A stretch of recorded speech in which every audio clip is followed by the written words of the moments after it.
Okay. Yeah. Vinny, haven't seen you for a while. Okay, Vinny, we got a mic. Arne, well done tonight. How do you sum up what you got Start again, eh? How do you sum up what you got from your players tonight, especially given the circumstances surrounding the game? All I could ask for, I think. The fourth game in 10 days. That's not what you see a lot in football. 3 in 7 is already a lot, let alone 4 in 10.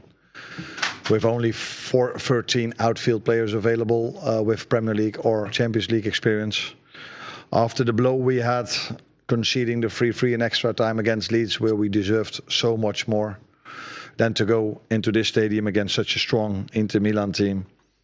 You couldn't have asked for more if you look at our performance. Again, we hardly gave away a chance. The biggest one they had was, I think, just before half-time, after we had to, again, the players, and me included, and our fans, had to accept a referee decision that could have gone another way as well.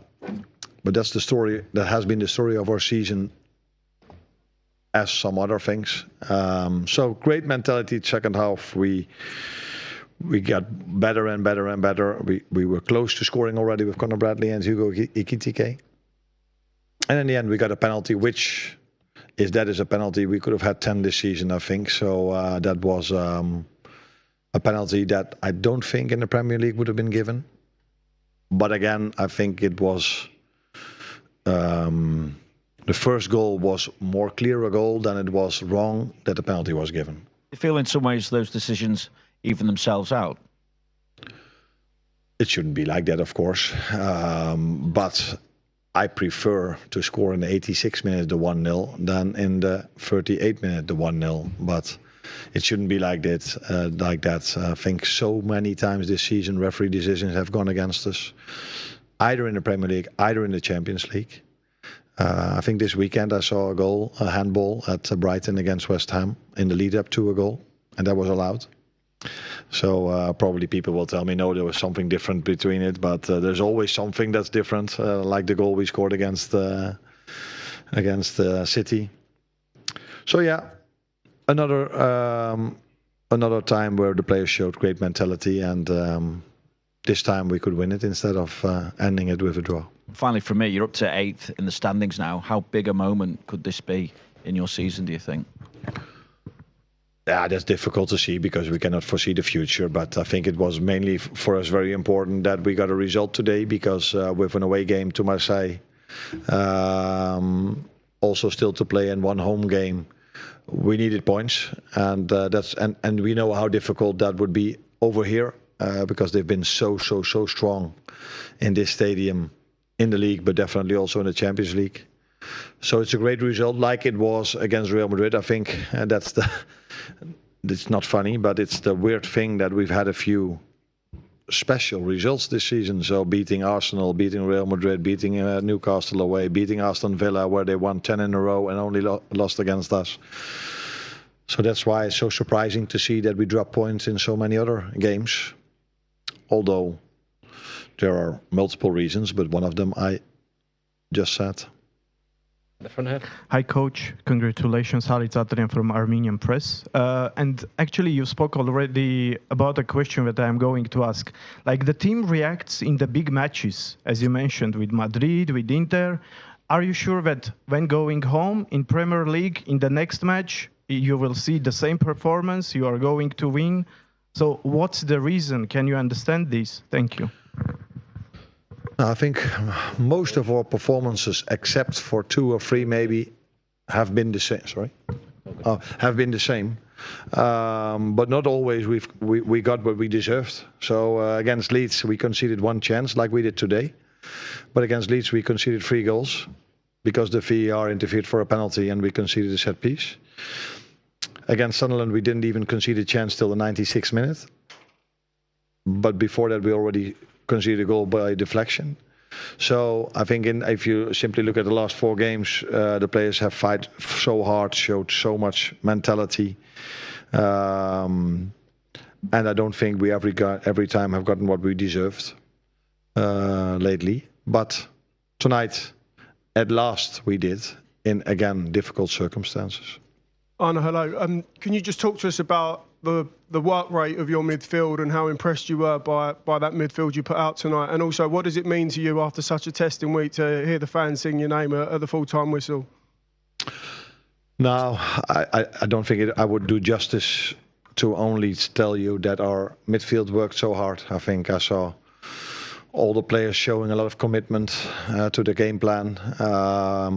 In the first half, we tried to keep a +1 in and around our last line. But after the substitutions they made, we struggled more and more with Akanji in the middle, who dribbled into the midfield. So we said during halftime, we have to be more aggressive in our press. We're going to go more 1v1.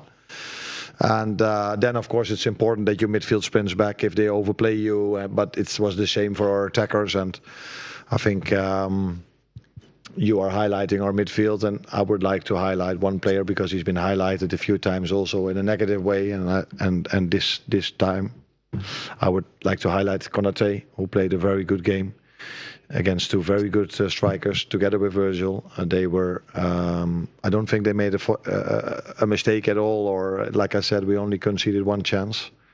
And that's a big compliment if you play against such a good team. And what it means to me, that the fans sing for me, that means a lot for me. But I've said yesterday, it's not about me, it's about the team.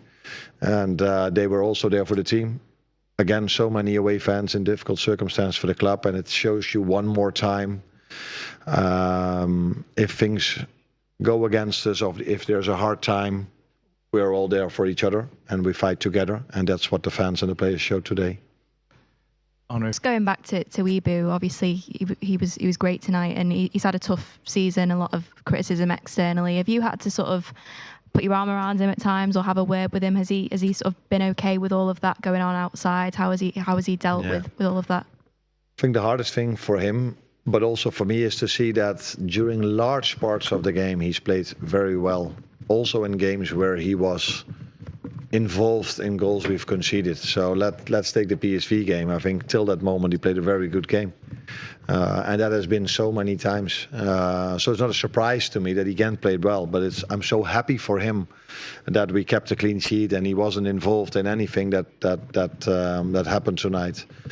He has also been very unlucky that if you make a mistake or if you are involved in a mistake, that this ball constantly has gone in. And that is the situation where we've been in for weeks, months maybe. Said something about referee decisions. Every chance the other team gets is a goal. Every mistake we make leads immediately to a goal.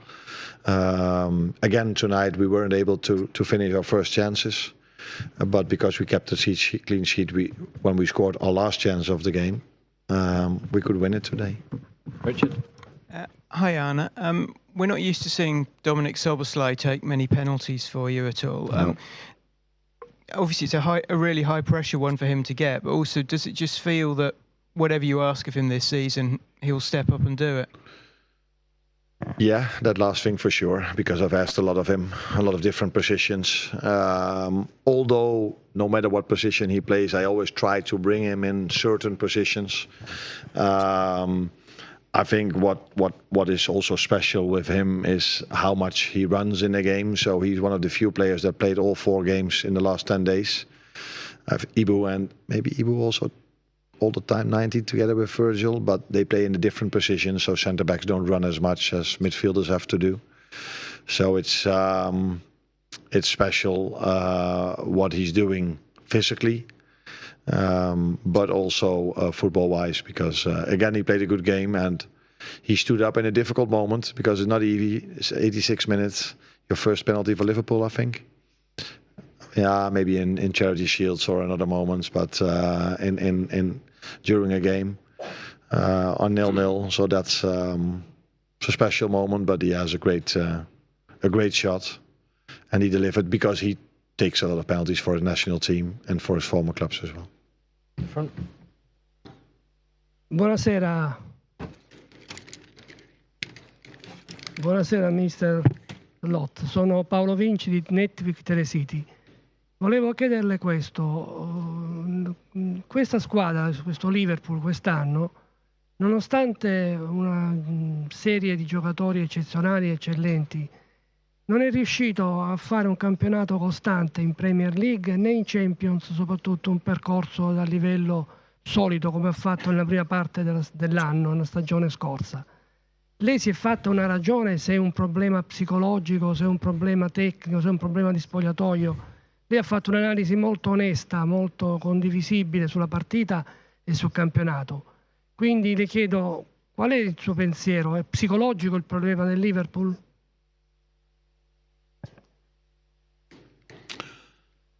I think we've done well in the Champions League, apart from our result against PSV at home, of course. In the Premier League, I think we're not the only team who are finding it hard to win games. We've been a few times so close to better results than we had, and if we would have gotten the ones we've deserved, but we didn't get for the reasons I've already explained a few of, then with a few points more, we would have been in a much better position than we are now. And the margins are so small. I think if we would have won against Leeds, that would have been completely normal. I can come up with a few other moments where we deserved much more than we got. So yeah, as a result of that, it's been a season with ups and downs, but indeed in the Champions League we've done mainly well, and I don't think it's a psychological issue, because we have showed so much mentality throughout this season with all the setbacks we've faced. One of them this Saturday, and much bigger ones before the season and during the season. So I think I can only compliment my players about how much mentality and fighting spirit they've shown throughout this whole season. That we've been multiple times very unlucky. And that's also clear, and that has led to the position we are in the league. Last question. Sì. Buonasera mister. Lei spesso ha detto che nelle squadre che Buonasera mister, nelle squadre che ha allenato ha detto spesso che oltre alla tattica quello che conta come ingrediente è anche l'energia. La sua squadra stasera ha mostrato un'energia importante sin dall'inizio della partita. Lei dal campo che tipo di energia ha visto? Grazie.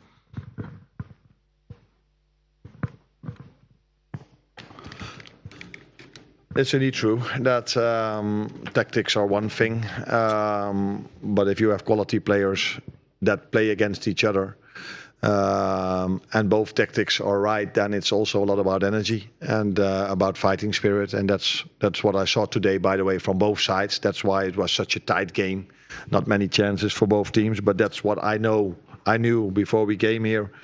Very experienced team, disciplined, working hard, can pressure really high, can go to a low block, and if they're in a low block, they can counter-attack so good. So they have a lot of weapons, and I think we've tried as much as we can to control the game when we had possession, to be calm and keep it as long as we could. And what made the difference in the end was, I think, a great defensive performance from our team, like it was from Inter Milan, and then the margins are small. And then a disallowed goal in the first half or a penalty can make the difference. And unfortunately for us, we've been so many times on the wrong side of things. But tonight, I think we deserve to be on the right side, but the margins were small. Thank you very much, guys.